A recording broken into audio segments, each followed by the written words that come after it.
السلام علیکم ناظرین، welcome to Azhar info T V.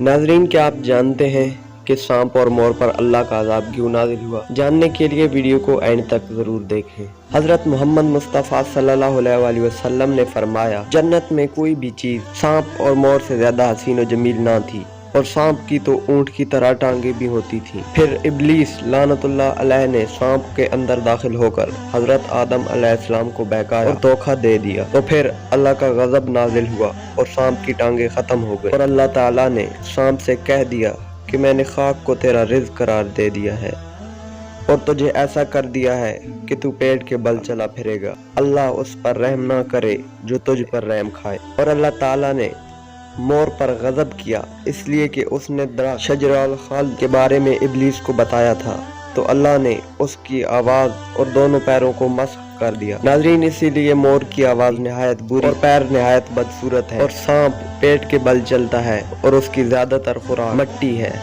ناظرین، امید ہے کہ آپ کو یہ مختصر سی انفارمیٹیو ویڈیو پسند آئی ہوگی۔ مزید اس طرح کی انفارمیٹیو ویڈیوز دیکھنے کے لیے ہمارے چینل کو سبسکرائب کریں۔ شکریہ۔